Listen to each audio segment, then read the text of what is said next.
Magandang araw po mga kawangis ko kung saan man sulok ka man ng mundo. Ito ang inyong lingkod, Anton Olson. Sa mga kapwa ko OFW dyan sa Middle East, Yomkin, Said. Bago natin panorin po yung video ni Bong Revilla na nandinala sa Sandigang Bayan ngayong araw. Please subscribe nyo naman ako at i-like ng aking mga videos mga kababayan ko kung saan man sulok ka man ng mundo. Ngayon po, kung papanorin po natin yung video ni Bong Revilla, di ba? Nandinala sa Sandigang Bayan. Parang napaka-overacting masyado yung mga pulis. Tingnan niyo yung kanilang barikada kay Bong Revilla. Parang natatawa ako. Parang nakakatawa tignan lang ha. Para sa akin lang yun, parang nakakatawa tignan. Yung parang nakabarikada simula sa hagdan hanggang pataas. Ang sabagay, sa for security purposes naman, pero parang OE masyado. Paka-OE tignan masyado ang ang ginagawa ng mga kapulisan. Tignan nyo tignan nyo ang pagdala sa kanya sa sa Sandigang Bayan. Tignan nyo yung ng mga pulis, ang kanilang pagbabarikada kay Bong Revilla Jr.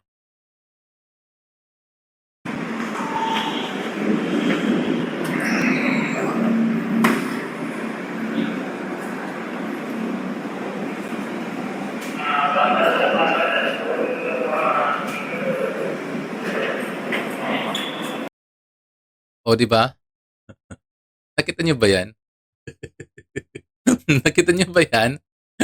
Sa hagdanan na 'yan, tapos parang wala naman akong nakikitang mga naka-intervene diyan sa gilid-gilid. Gano'n pala talaga, gano'n ba ang kalakaran? Na-overactingan lang ako sa mga ginagawa.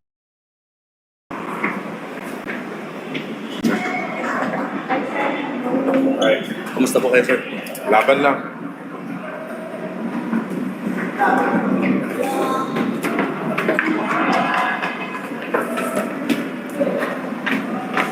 Sir, ano gusto nyo sabihin sa mga taga-suporta ninyo?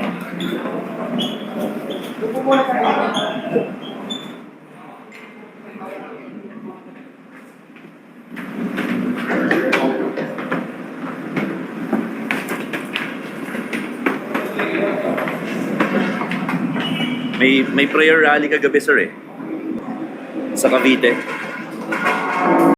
Ako hindi pala pinapasagot ko sa mga interview. Tignan mo yung mga pulis, hindi talaga nag-aalaw na sumagot si Bong Revilla sa mga kinakawayan pa yung mga reporter para tanungin lang kung anong nangyayari tungkol doon sa prayer rally.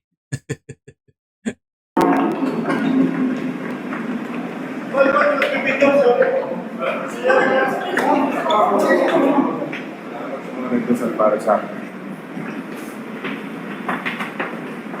Sir, kay Bernardo, sir, may gusto kayo sabihin. Senator?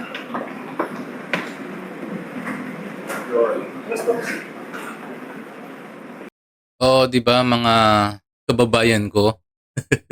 Hindi siya talaga pinayagan na magsalita si Bong Revilla Jr. Tingnan natin, Ewan ko kung bakit ganito yung system. Ganyan ba talaga? Kasi nga high profile kaso lang doon na sa loob ng doon na sa loob ng Sandigang Bayan.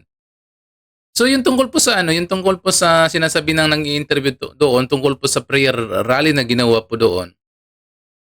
Ito po yung mga mahanghang na sinasabi yung asawa niya na si Lani Mercado na tungkol po sa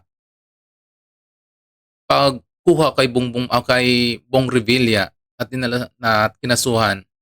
Ito po yung kanyang mga maanghang na pahayag na hindi nila matanggap kanilang pamilya kung bakit na lang si Bongbong Marcos na lang ang sinasali sa ganitong katiwalian. Tingnan natin, panorin po natin ang kanyang mga punto de vista ni Lani Mercado.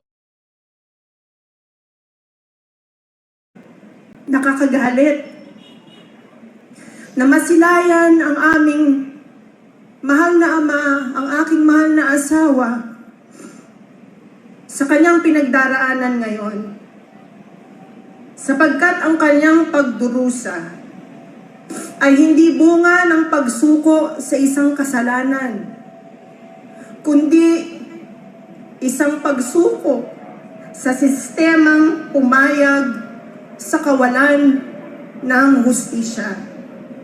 sa kawalan ng tunay na katarungan.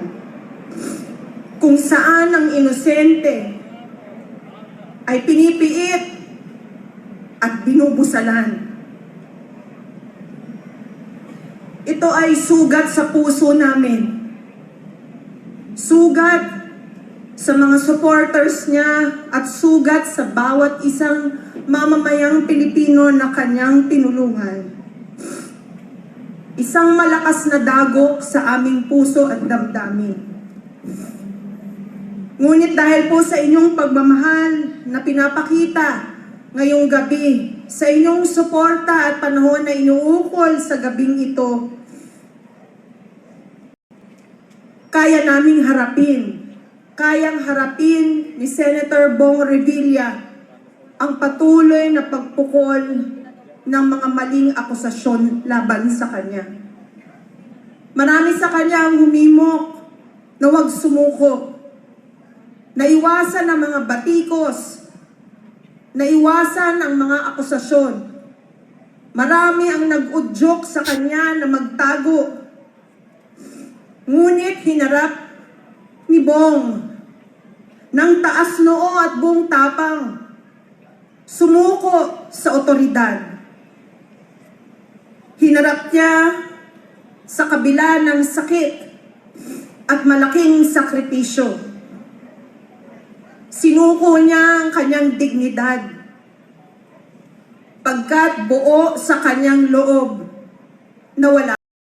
O di ba mga kababayan ko, sobrang sama ng loob nila ni Mercado. Kung kung titignan natin to, parang dalawang beses na to. Unang nakulong na, di ba, si Bongbong Marcos o si Bong Revilla Jr. Matagal na to eh. Ilang beses na siya nakulong na siya. Ewan ko kung ilang taon siya nakulong. Nabutang yata siya ng mga 3 taon ba? O 2 taon. Basta. Tapos ito, tungkol din dun sa sa pagnanakaw din. Ngayon tungkol pa rin sa pagnanakaw. Kung totoo man yan lahat po tungkol sa pagnanakaw, bakit walang kadala-dala si Senator Revilla sa nangyayari? Kasi nga hindi yan magandang limbawa na nakikita ng mga tao, pati unang-una nakakasira yan sa kanyang political career, sa kanyang mga lagi na lang tungkol sa katiwalian sa nangyayari. Siyempre, hindi rin maiwasan na mayroong negative side, mayroong positive side. Kaso lang ito kasi pangalawa na kay Revilla Jr. Kay Senator. Diba? Parang nakakaumay na. kung wala kang realization sa mga nangyayari sa pagkatao mo dahil sa unang nangyari. Dapat sa pangalawa nagkaroon ka ng realization kasi kung mangyayari parang sinasadya na yung mga pagnanakaw na yan. Tapos kapag nahuli sasabihin, inosente. Tama ba yun? Kung tutuusin, pa yan kakampi niya yan kakampi pa niya yung administrasyon si Bongbong Marcos. Kaso lang marami po yung mga nagtataka o nagsasalita. Baka ito isang taktika na dinadivert lang sa ibang usapin para mapag-usapan lang yung mga taong dapat pag-usapan kasi nga yung tao nakapokus na lang sa flood control anomalya, di ba? Kaya may posibilidad na ganun, baka later on makalabas din. Kasi ngayon sobrang pang-init yung usapin sa flood control anomalya. Ang dami na nga dinadivert, di ba? Dinadivert ang usapin sa impeachment complaint, lalo pa kay BP Sara. Kung ano pa diyang mga kalukuhan at kabalintunahan ng mga usapin para hindi lang mapag-usapan. Kaso lang mga tao kasi, mga mamayan, naka-stick na talaga na doon sa usaping anomalya sa flood control na ninanakaw sa taong bayan. O yan muna mga kababayan ko. Sa mga hindi pa dyan nakasubscribe, please lang subscribe nyo naman ako. At i-like sa aking mga video sa mga kapwa ko OFW dyan sa Middle East.